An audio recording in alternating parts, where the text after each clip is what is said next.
সাকিবিয়ান, তামিমিয়ান, মাশরাফিয়ান একমাত্র বাংলাদেশি হিসেবে সকলেই এখানে আসলে খেলে। প্রত্যেকটা খেলোয়াড় এখানে বাংলাদেশকে রিপ্রেজেন্ট করে। বিষয়টা আপনি কতটুকু বা কিভাবে দেখেন? আর সবাই আসলে আমাদের সিনিয়র ক্রিকেটাররা ওনারা নিজেরাও চায় এইভাবে কোনো যেন সেপারেশন না আসে, সবাই আমরা দেশের জন্য খেলি। পঞ্চপাণ্ডব ওনারা অনেক দেশের জন্য অনেক ভালো খেলছেন, সো ওনাদের একটা স্মৃতি থেকে যাবে।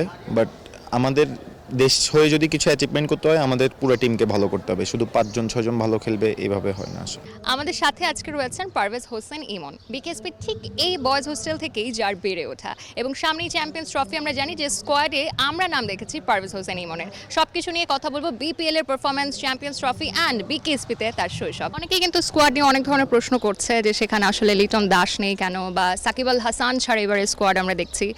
আপনিও কি কিছুটা খালি খালি অনুভব করছেন নাকি? কারণ আমরা অনেকের মুখেই শুনি, বিশেষ করে ফ্যান্সরা বলছে সাকিব আল হাসান ছাড়া স্কোয়াডটা কিরকম অসম্পূর্ণ। আপনার কি তাই মনে হয়? সাকিব ভাইকে অবশ্যই মিস করবো আমরা, বাট আমি আসলে সোশ্যাল মিডিয়া ওইভাবে দেখি না, কারণ অনেকে অনেক রকমের মন্তব্য করতে পারে, তো এগুলা নিজের মধ্যে নেগেটিভ ক্রিয়েট হইতে পারে, যার কারণে আমি আসলে এগুলো ফলো করি না। লিটন দাসের জায়গাটাকে আপনি কিরকম করে দেখেন? তাকে নেওয়া হয়নি, তাকে অনেকে মিস করবে, অনেকে খারাপভাবে দেখছে, সমালোচনা চলবেই, তো সেটা কিভাবে দেখেন? অবশ্যই লিটন দাও ভালো প্লেয়ার, খুব ভালো প্লেয়ার।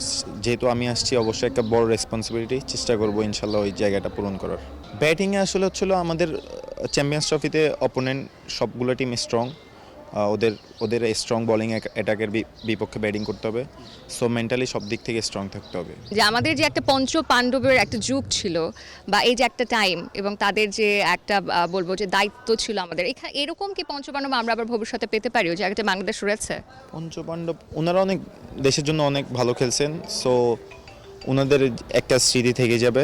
বাট আমাদের দেশ হয়ে যদি কিছু অ্যাচিভমেন্ট করতে হয় আমাদের পুরো টিমকে ভালো করতে হবে, শুধু 5-6জন ভালো খেলবে এভাবে হয় না আসলে। ঠিক ছোটবেলাটা এখানে কেটেছে, কিরকম কেটেছে? জি, খুব ভালো কাটছে। আমরা আসলে ক্লাস 7-এ অ্যাডমিট হয়েছে আমাদের, সো আমরা ফার্স্টে দিনাজপুর ছিলাম, এরপরে এখানে আসছি ক্লাস 9-এ। সো আমরা এখানে 3.5 বছর 4 বছরের মতো ছিলাম, তো এখানে খুব ভালো আমাদের মেমোরিজ আছে। এই 4.5-5 বছর, এবং এই যে এত বড় একটা রিইউনিয়ন এত বছর পর, এই ঠিক এই রিইউনিয়নকে কেমন? অবশ্যই ভালো লাগতেছে, সবাই আসতেছে, অনেক সিনিয়ররা আসতেছে, অনেক জুনিয়ররা আসতেছে, সবাই একসাথে গেট টুগেদার, সো অবশ্যই ভালো লাগছে। এমনি ছোটবেলার কোনো স্পেশাল স্মৃতি? অনেক স্পেশাল স্মৃতি আছে আমি জানি, অনেক মেমোরিজ, তো কোন একটা স্পেসিফিক মনে পড়ছে ঠিক এই মুহূর্তে যেটার সাথে আসলে আজকের দিনটা রিলেট করতে পারি, কিংবা আপনার এই ক্যারিয়ার? হ্যাঁ, আসলে হচ্ছিল আমাদের জন্য পড়াশোনাটা একটু টাফ ছিল আমাদের প্লেয়ারদের জন্য, তো আমার স্পেশালি হচ্ছিল আমাদের এক্সাম দিতে যাওয়া, সবাই একসাথে যাওয়া, সবার আন্ডারস্ট্যান্ডিংটা, ওই জিনিসটা হচ্ছিল। এখন আজকে যেরকম সবাই একসাথে আছি, সো কিছু আজকে ফ্রেন্ড সার্কেল সবাই একসাথে হয়েছে, জি ওইটাই। হ্যাঁ, সবকিছু মিলে যদি বলি বিপিএল এর পারফরমেন্স, বলবো একটু ব্যাড লাগছিল, বাট আপনার পারফরমেন্স দুর্দান্ত ছিল। সবকিছু মিলে বিপিএল এর কি এক্সপেকটেশনস এটা ছিল? এক্সপেকটেশন ছিল চ্যাম্পিয়ন হওয়ার, চেষ্টা করছি আমরা আমাদের বেস্টটা দেওয়ার, সো দিন শেষে একটা তো রেজাল্ট আসবেই, তো রেজাল্টটা আমাদের ফরে আসে না। আমি নিজের পারফরমেন্স নিয়ে আপনি কি সন্তুষ্ট? চেষ্টা করছি নিজের বেস্টটা দেওয়ার, হ্যাঁ ভালো করছি আলহামদুলিল্লাহ। ওকে, অ্যান্ড সামনে তো চ্যাম্পিয়ন্স ট্রফি, সেটা নিয়ে সম্ভাবনা কি দেখছেন? অলরেডি ক্যাম্প শুরু হয়ে গেছে, তো আমরা যেহেতু ফাইনাল খেলছি আমাদের আজকে অফ ডে, কালকে অফ ডে আছে, সো পরশু থেকে টেস্ট শুরু হবে, সো চেষ্টা করবো ইনশাল্লাহ এখানে নিজের বেস্টটা দেওয়ার।